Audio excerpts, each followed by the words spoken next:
Pendant nos vacances en famille, les enfants de ma sœur ont mis ma fille dehors en disant « On n'a pas de place.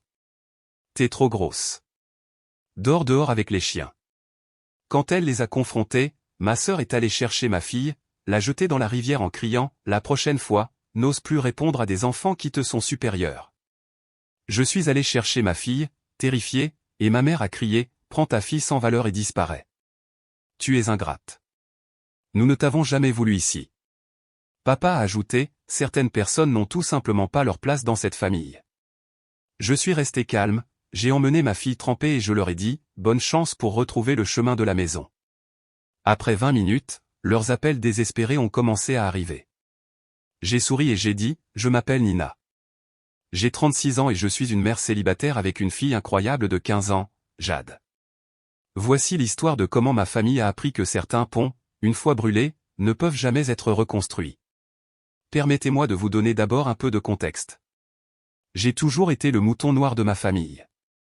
Ma sœur, Monica, 32 ans, a toujours été l'enfant chéri, plus jolie, plus extravertie, mariée à un avocat prospère nommé Ellie, vivant dans leur maison de banlieue parfaite avec leurs 3 enfants, Logan, 14 ans, Ashley, 13 ans et Tyler, 10 ans. Pendant ce temps, je suis une infirmière divorcée qui travaille à temps double pour joindre les deux bouts, élevant Jade seule après que mon ex-mari soit parti quand elle avait 9 ans. Jade a toujours eu des problèmes de poids.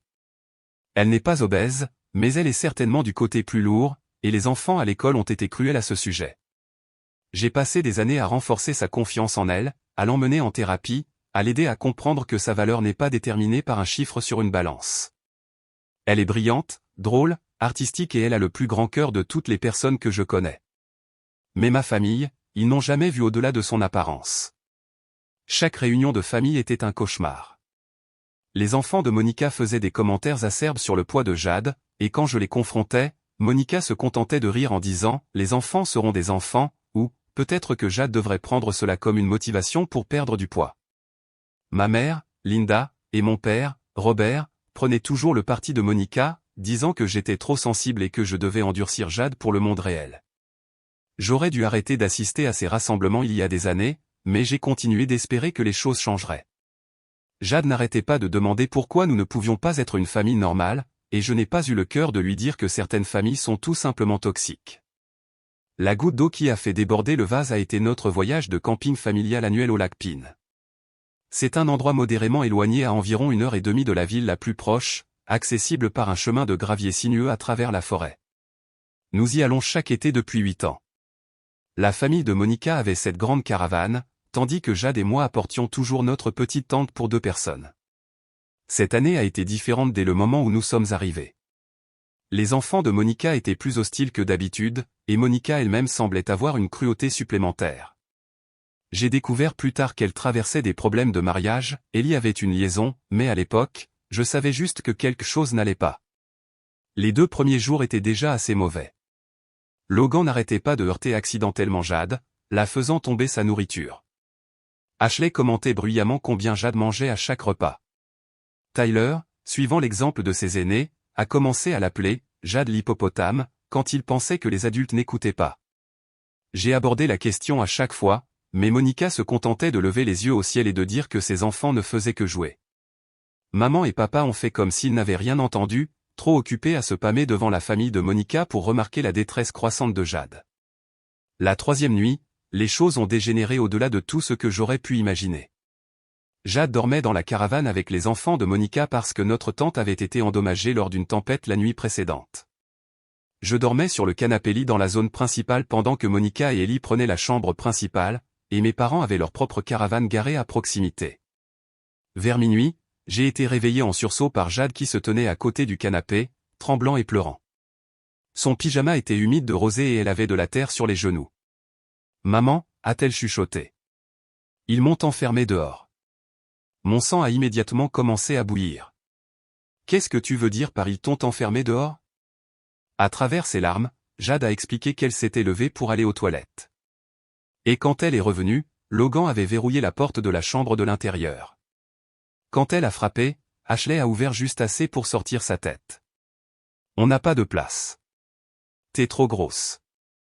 Dors dehors avec les chiens » avait dit Ashley, faisant référence aux deux Golden Retrievers de Monica qui dormaient dans leur cage à l'extérieur du camping-car.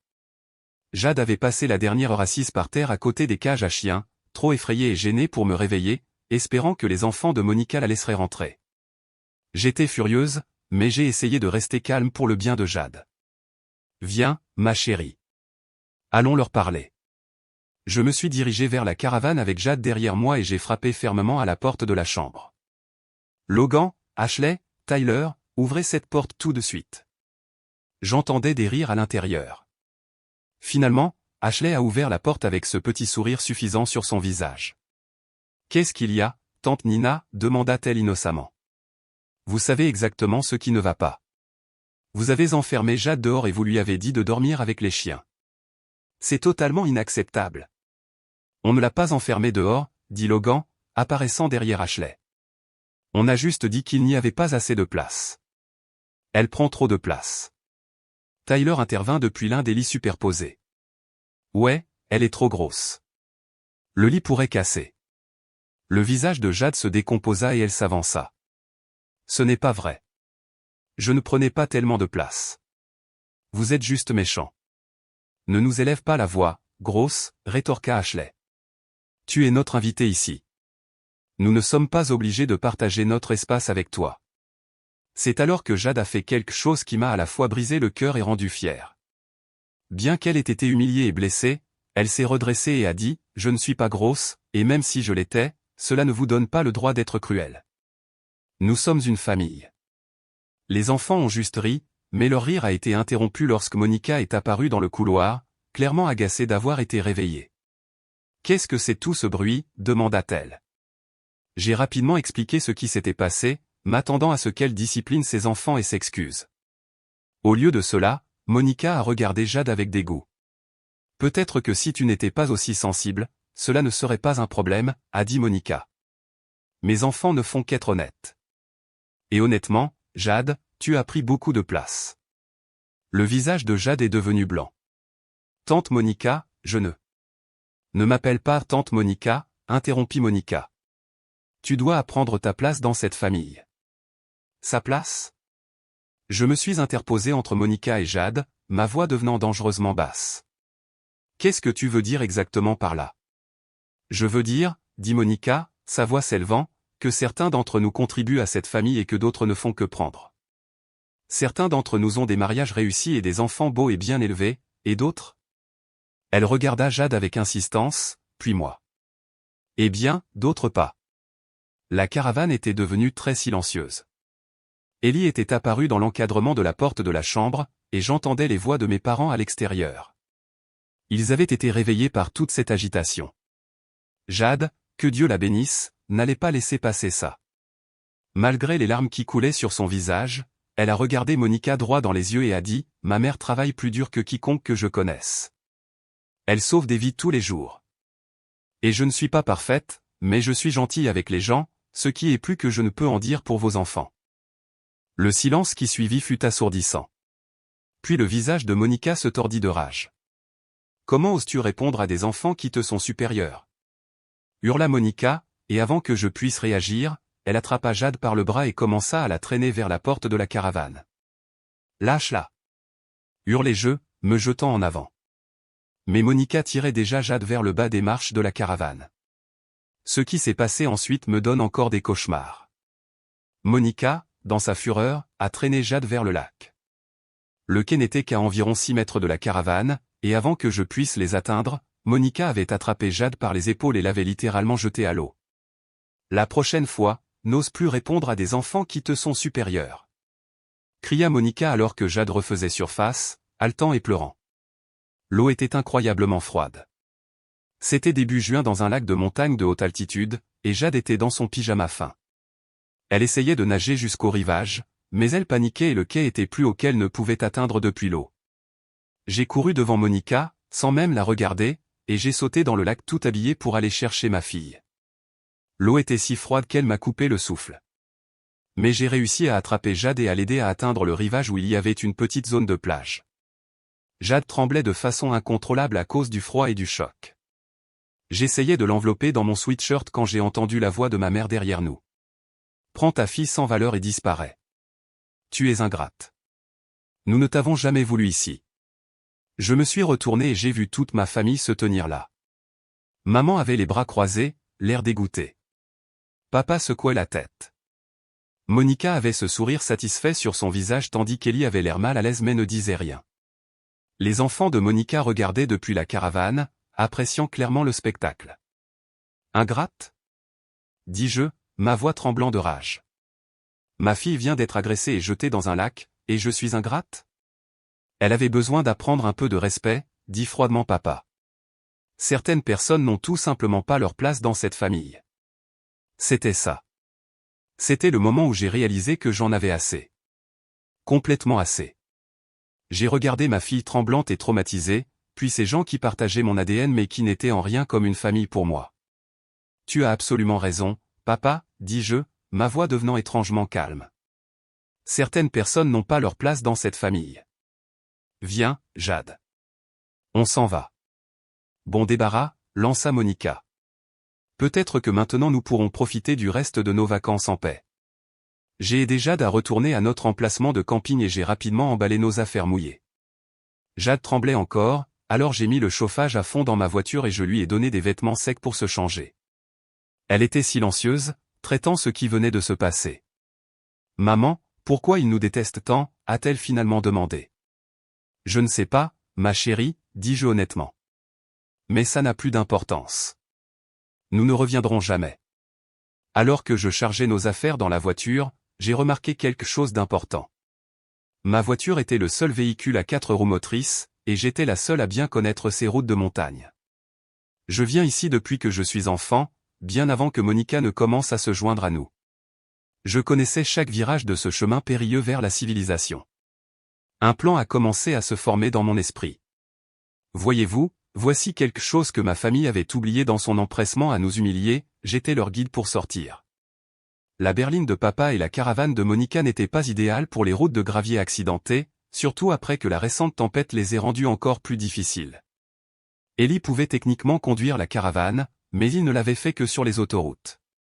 Le chemin qui descendait la montagne était étroit, sinueux et comportait plusieurs endroits où la visibilité était mauvaise autour des virages serrés. Chaque année, c'était moi qui menais le convoi en bas de la montagne, tout le monde suivant derrière moi. Je savais quels itinéraires étaient sûrs, lesquels étaient emportés après les tempêtes et quels raccourcis prendre lorsque des arbres tombés bloquaient la route principale.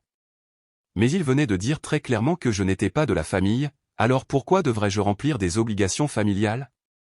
Je suis allé là où ils se tenaient tous, ayant toujours l'air satisfaits d'eux-mêmes. Je voulais juste vous dire au revoir, dis-je gentiment. Et bonne chance pour retrouver le chemin de la maison. Les expressions suffisantes sur leur visage ont légèrement fléchi. Qu'est-ce que tu veux dire ? demanda maman. Eh bien, vous avez dit très clairement que Jade et moi n'avions pas notre place ici. Alors, nous partons ce soir. Tout de suite ? Vraiment, dans le noir ? Ellie prit la parole pour la première fois, l'air inquiet. Nina, ces routes sont dangereuses la nuit, surtout après la tempête. J'ai haussé les épaules. Je les ai déjà conduites la nuit. Je les connais comme ma poche. Mais ne vous inquiétez pas pour nous. Vous avez dit clairement que nous n'étions pas désirés. Monica commençait à avoir l'air mal à l'aise. Nina, ne sois pas dramatique. Nous pouvons en discuter demain matin. Il n'y a rien à discuter, dis-je fermement. Vous avez jeté ma fille dans un lac et l'avez appelée sans valeur. Nous en avons fini ici. J'ai commencé à retourner vers ma voiture, puis je me suis arrêté et je me suis retourné. Oh, et puisque nous ne sommes plus une famille, je suppose que je n'ai plus à m'inquiéter de m'assurer que vous rentrez tous chez vous en toute sécurité. Je suis sûr que vous trouverez les routes par vous-même. Elles peuvent être un peu délicates, surtout ce tronçon à environ 8 km où la récente tempête a emporté une partie de la route principale, mais je suis sûr qu'Ellie peut gérer la caravane sur la déviation. C'est juste un peu étroit avec des pentes abruptes d'un côté. La couleur commençait à disparaître de leur visage alors que la réalité de la situation s'imposait. Non, dit papa, son ton passant de méprisant à inquiet. Tu ne peux pas simplement nous laisser ici. Pourquoi pas, demandai-je innocemment. Vous avez dit que certaines personnes n'ont pas leur place dans cette famille. Eh bien, les personnes qui ont leur place dans cette famille devraient être capables de prendre soin d'elles-mêmes, n'est-ce pas ? Maman s'avança. Nina, sois raisonnable. Nous pouvons en parler. Oh, maintenant vous voulez parler? J'ai ri, mais il n'y avait aucun humour dedans. Où était cette raisonnabilité quand votre petite fille était intimidée? Quand elle a été jetée dans un lac, quand vous l'avez appelée sans valeur? Je suis monté dans ma voiture et j'ai démarré le moteur. Jade était attachée à côté de moi, regardant la scène à travers le pare-brise. Maman, dit-elle doucement. Est-ce qu'on va vraiment les laisser ici? Ce sont des adultes, ma chérie. Ils vont s'en sortir. Et sur ce, j'ai mis la voiture en marche et je me suis dirigé vers le chemin de montagne, mes phares coupant l'obscurité. Je dois admettre, alors que je naviguais sur les routes familières mais difficiles, une partie de moi se sentait coupable. Mais ensuite, je regardais Jade, qui se réchauffait enfin et avait cessé de trembler, et je me souvenais pourquoi je faisais ça. Environ 20 minutes après avoir quitté le camping, mon téléphone a commencé à vibrer avec des notifications. Je pouvais voir l'écran s'allumer mais je suis resté concentré sur la route. Le chemin de gravier exigeait une attention particulière, surtout dans l'obscurité. Je me suis garé dans un endroit sur à mi-chemin de la montagne et j'ai vérifié mes messages, 8 appels manqués et 4 messages vocaux de plus en plus frénétiques.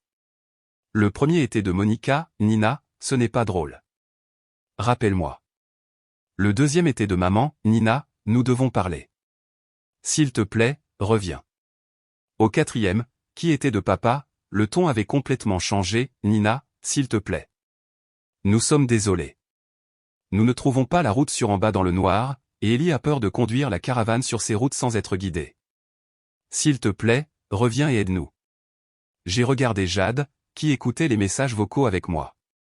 Qu'est-ce que tu en penses, ma chérie? Devrais-je les rappeler? Jade, qui avait été silencieuse pendant la majeure partie du trajet, m'a regardé avec plus de maturité que n'importe quelle jeune fille de 15 ans ne devrait en avoir. Ils ont été vraiment méchants avec nous, maman. Ils ont blessé mes sentiments et m'ont fait peur. Mais elle a fait une pause, se mordillant la lèvre. Je ne veux pas qu'il leur arrive quelque chose de mal. C'est ma fille. Même après tout ce qu'il lui avait fait subir, elle ne voulait pas qu'il se blesse. Cela m'a rappelé pourquoi je me battais si fort pour la protéger de leur toxicité. J'ai rappelé Monica. Nina. Oh, Dieu merci. La voix de Monica était paniquée. Où es-tu? Nous avons perdu de vue tes feux arrière. C'est parce que je suis à environ 16 km devant vous, dis-je calmement. Comme je l'ai dit, nous sommes partis. Nina, tu ne peux pas simplement nous abandonner ici. Il fait noir, et Ellie ne connaît pas ces routes. Et Monica, ai-je interrompu. Laisse-moi te demander quelque chose. Quand tu as jeté ma fille dans ce lac glacé, as-tu envisagé ce qui aurait pu lui arriver? Il y a eu un silence à l'autre bout du fil. Quand tes enfants l'ont enfermée dehors pour dormir avec les chiens, as-tu pensé à ce que cela lui faisait ressentir? Plus de silence. Quand maman l'a appelée sans valeur, avez-vous pensé à l'impact de vos mots? Nina, je suis désolé. D'accord, nous le sommes tous. Mais c'est dangereux. Et si quelque chose nous arrivait? J'ai laissé cela planer dans l'air pendant un moment. Et si quelque chose était arrivé à Jade quand tu l'as jetée dans le lac? Et si elle ne savait pas nager? Et si elle s'était cognée la tête contre un rocher? La voix de Monica est devenue plus petite. Elle va bien, quand même, n'est-ce pas? Non merci à toi. Elle est traumatisée, humiliée et sa foi en la famille a été brisée. Mais elle va bien physiquement. S'il te plaît, Nina, nous allons nous excuser. Nous allons réparer ça. Reviens juste et guide-nous vers le bas. J'ai regardé Jade à nouveau. Elle écoutait attentivement, et je pouvais voir qu'elle traitait tout. Voici ce qui va se passer, dis-je finalement. Je vais vous donner des instructions pour descendre en toute sécurité, mais c'est la dernière chose que je ferai jamais pour aucun d'entre vous. Après ce soir, Jade et moi en avons fini avec cette famille. Nina, ne dis pas ça. Écoutez attentivement parce que je ne vais le dire qu'une seule fois. J'ai passé les 10 minutes suivantes à leur donner des instructions détaillées pour l'itinéraire le plus sûr pour descendre la montagne. Je me suis assuré de les avertir de tous les dangers potentiels, de tous les virages délicats, de tous les endroits où ils devaient être très prudents. Malgré tout ce qu'ils avaient fait, je n'allais pas les laisser se blesser. Quand j'ai terminé, la voix de Monica tremblait. Merci, Nina. Je suis vraiment désolé. Ne Je l'ai interrompu. Rentrez simplement chez vous en toute sécurité. Et ne nous contactez plus jamais. J'ai raccroché et j'ai éteint mon téléphone. Jade et moi avons fait le reste du chemin vers la maison dans un silence confortable. Quand nous sommes finalement arrivés dans notre allée à 3 heures du matin, Jade s'est tournée vers moi. Maman, je suis fier de toi d'avoir pris notre défense. Je suis fier de toi aussi, ma chérie. Tu as été plus courageuse ce soir que quiconque dans cette famille. Les semaines qui ont suivi ont été difficiles. Jade a eu du mal avec des cauchemars sur le fait d'être jetée dans le lac. Nous avons augmenté ses séances de thérapie, et lentement, elle a commencé à traiter ce qui s'était passé. Elle n'arrêtait pas de demander si elle était vraiment grosse, si elle était vraiment sans valeur, si nous avions fait quelque chose de mal. Cela me brisait le cœur à chaque fois, mais je n'arrêtais pas de la rassurer que le problème n'était pas avec nous, il était avec eux. Environ un mois plus tard, j'ai reçu un courriel de Monica. L'objet était « Réconciliation familiale ». J'ai failli le supprimer sans le lire, mais la curiosité a pris le dessus. Le courriel était long et décousu, plein d'excuses et d'excuses à moitié sincères. Elle a blâmé le stress lié à ses problèmes de mariage, a dit que les enfants ne pensaient pas ce qu'ils disaient, a insisté sur le fait que nous réagissions de manière excessive à ce qui n'était qu'un différend familial. Elle voulait passer à autre chose et revenir à la normale. Mais enfouie au milieu de toute la dérobade se trouvait une ligne qui m'a dit tout ce que j'avais besoin de savoir. Jade doit comprendre que si elle veut faire partie de cette famille, elle doit se forger une carapace plus épaisse. J'ai supprimé le courriel sans répondre. Au cours des mois suivants, il y a eu d'autres tentatives de contact.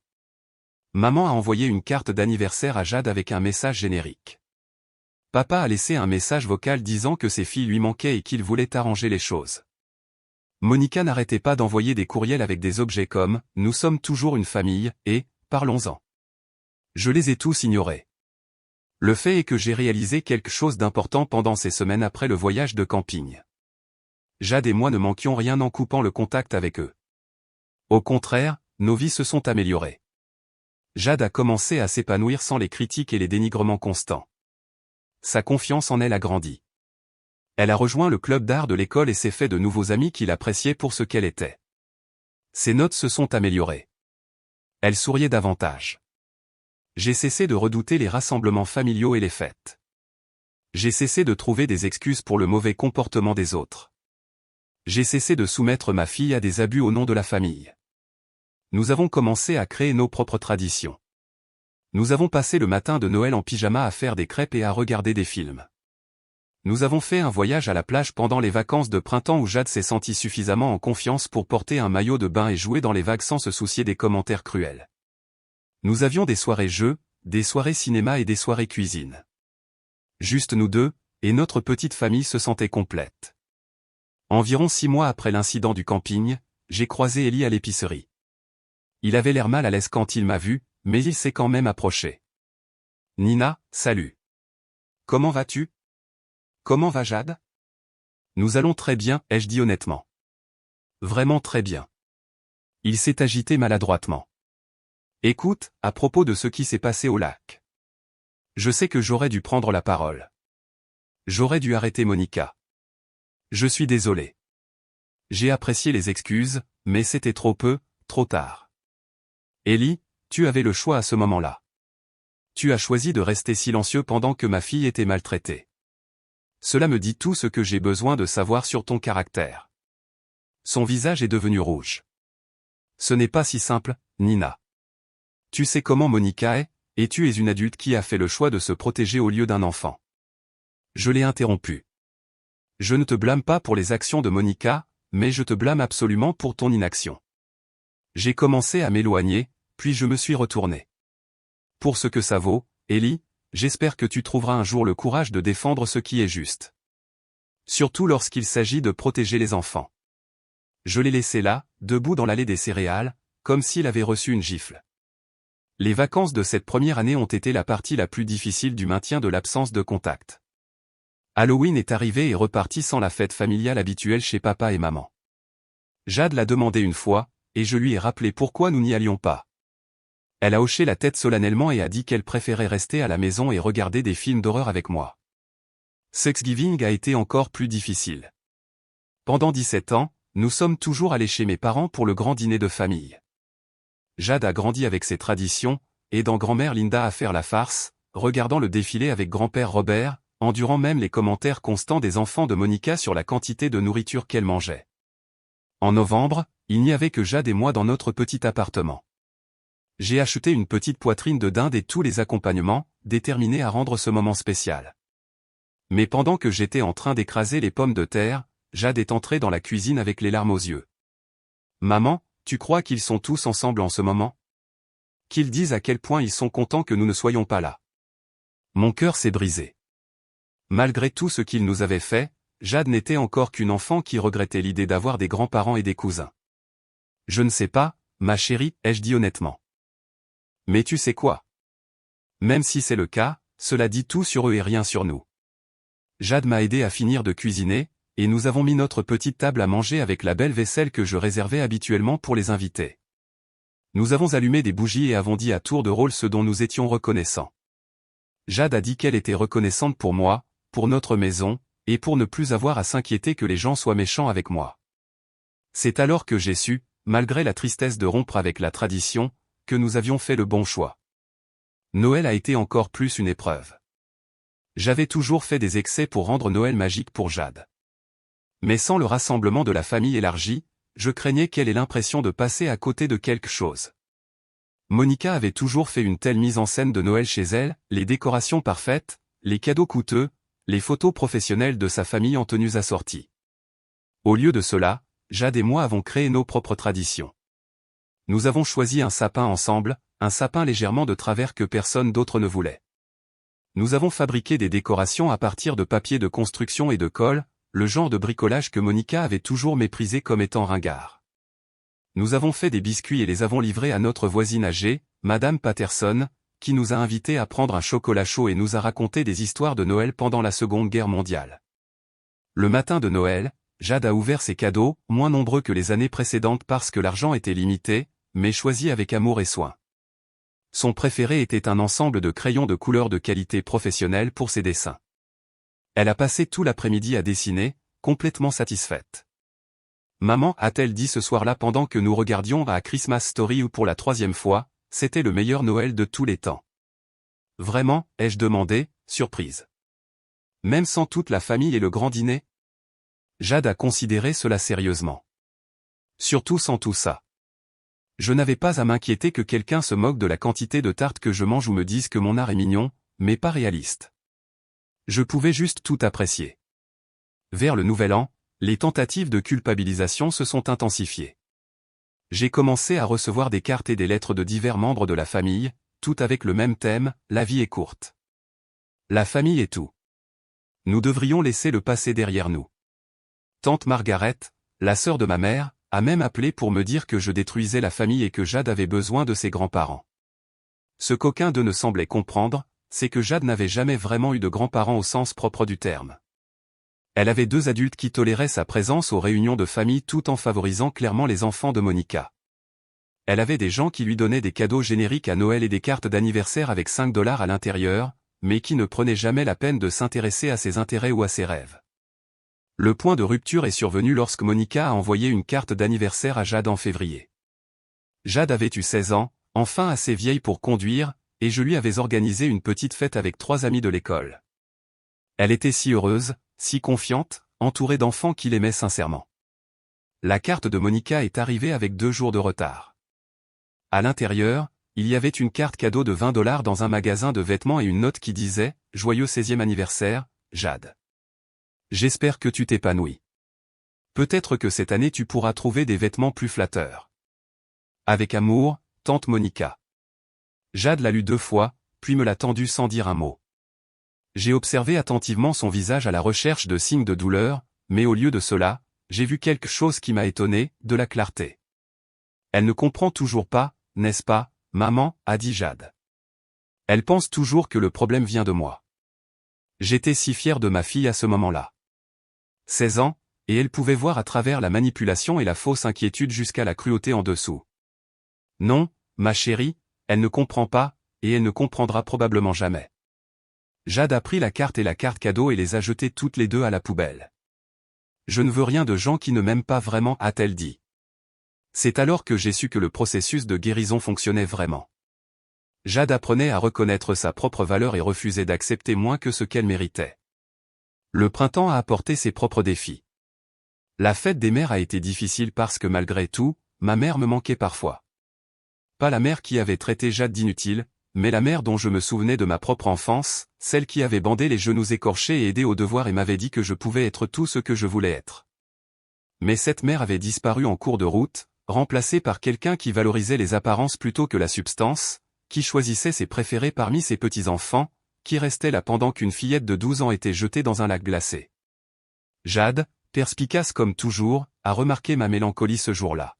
« Es-tu triste à cause de grand-mère Linda ?» a-t-elle demandé pendant que nous travaillions dans notre petit jardin derrière notre immeuble d'appartement. Un peu, je l'avoue. La personne qu'elle était avant me manque. Ou peut-être la personne que je pensais qu'elle était. Jade a hoché la tête pensivement. Je pense que parfois les gens nous montrent qui ils sont vraiment, et nous ne voulons tout simplement pas le croire au début. La vérité sort de la bouche des enfants. En effet. Cet été, exactement un an après l'incident du camping, Jade a demandé si nous pouvions camper à nouveau. Pas à Pin Lake. Ni l'une ni l'autre ne voulions revoir cet endroit, mais quelque part de nouveau. Quelque part qui serait juste à nous. Nous avons trouvé un magnifique parc d'État à environ 2 heures au nord de notre ville. Il y avait un lac, mais il était chaud et peu profond avec une plage de sable, rien à voir avec le lac de montagne froid où Jade avait été jetée. Nous avons planté notre tente. J'en ai acheté une nouvelle pour remplacer celle endommagée lors de ce voyage horrible. Et Jade a immédiatement commencé à explorer. En la regardant jouer dans l'eau, rire et éclabousser sans aucune crainte, j'ai réalisé à quel point elle avait guéri. La fille confiante et joyeuse que je voyais était celle qu'elle avait toujours été en dessous.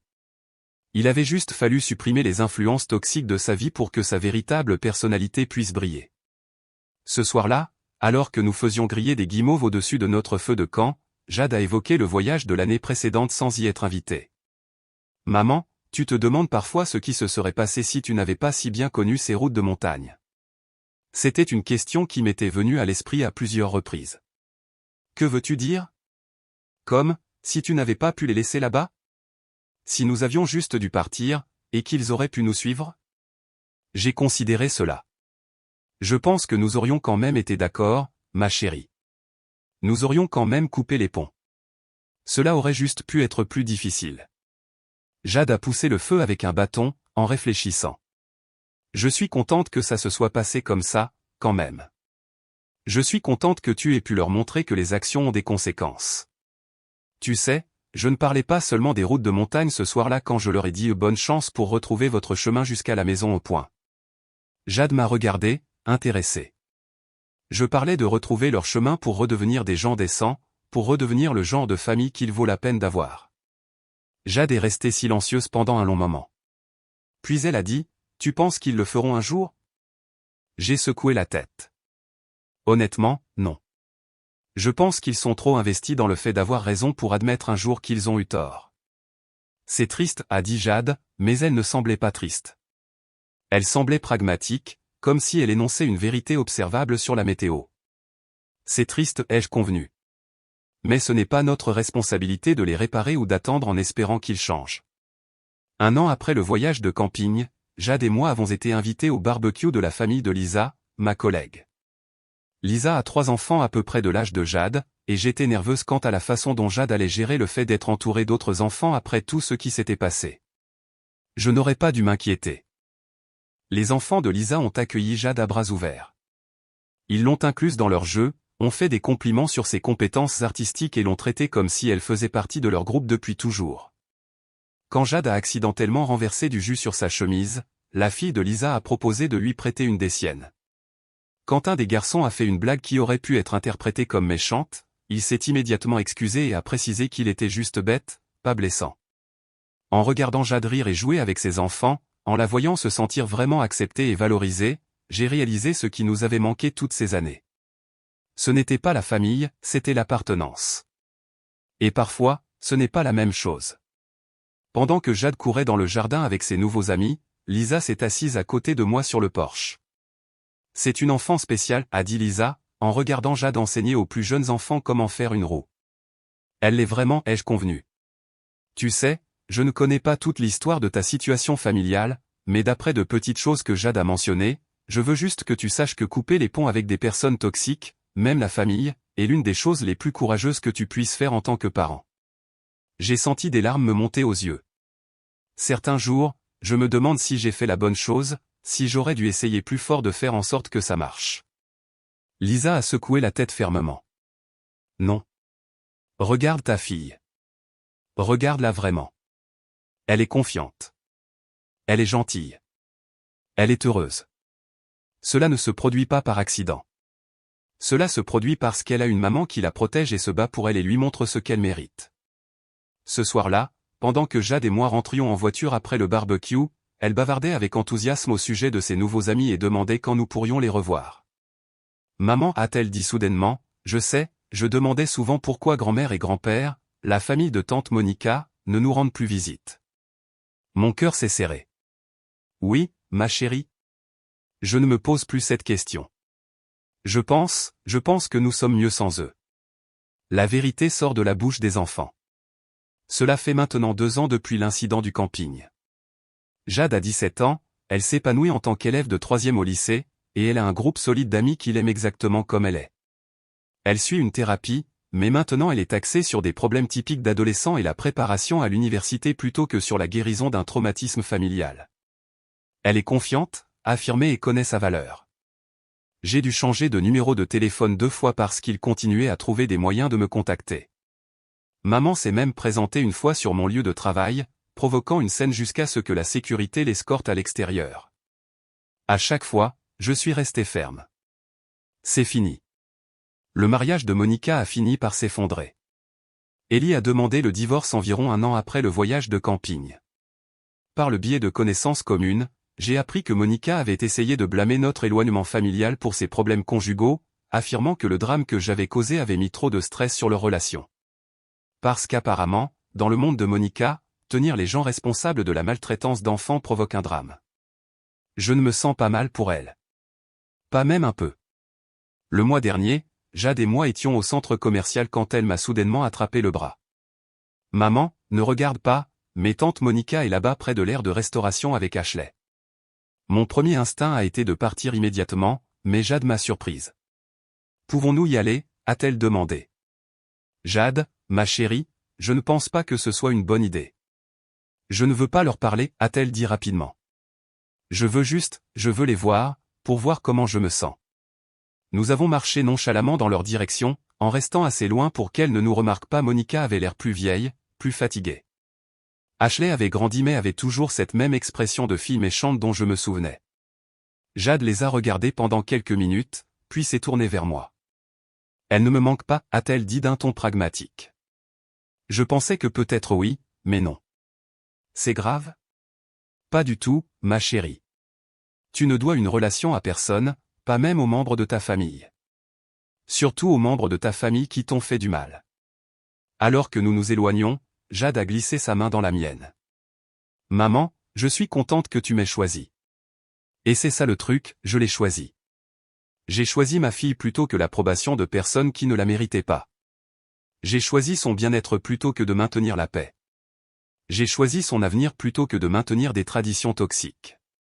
Certaines personnes pourraient dire que j'ai surréagi, que j'aurais dû pardonner et passer à autre chose, que la famille est la famille quoi qu'il arrive. Mais ces personnes n'ont jamais regardé leur enfant frissonner en pyjama mouillé après avoir été jeté dans un lac par quelqu'un qui était censé l'aimer et la protéger. J'enseigne à Jade tous les jours qu'elle mérite d'être traitée avec gentillesse et respect. Comment pourrais-je lui enseigner cela tout en la soumettant simultanément à des personnes qui la traitaient avec cruauté et mépris? La vérité est que, lorsque ces appels désespérés ont commencé à arriver cette nuit-là sur la montagne, lorsque j'ai entendu la peur dans leur voix alors qu'ils réalisaient qu'ils avaient besoin de moi, j'ai ressenti quelque chose que je n'avais jamais ressenti auparavant en relation avec ma famille, le pouvoir. Pour la première fois de ma vie, j'avais toutes les cartes en main. Ils avaient besoin de quelque chose de moi, et je pouvais décider de le leur donner ou non. J'ai choisi la miséricorde. Je leur ai donné les indications dont ils avaient besoin pour rentrer chez eux en toute sécurité, mais j'ai aussi choisi la justice. Je me suis éloigné de personnes qui m'avaient montré à plusieurs reprises qu'elles ne valorisaient ni ma fille ni moi. Jade me demande parfois si l'idée d'avoir une grande famille me manque, si je regrette de les avoir coupés. La réponse honnête est non. L'idée d'avoir une famille élargie, aimante et soutenante me manque, mais je n'ai jamais vraiment eu ça. Ce que j'avais, c'était un groupe de personnes qui partageaient mon ADN et utilisaient les obligations familiales pour justifier de nous traiter mal. Maintenant, Jade et moi avons quelque chose de mieux.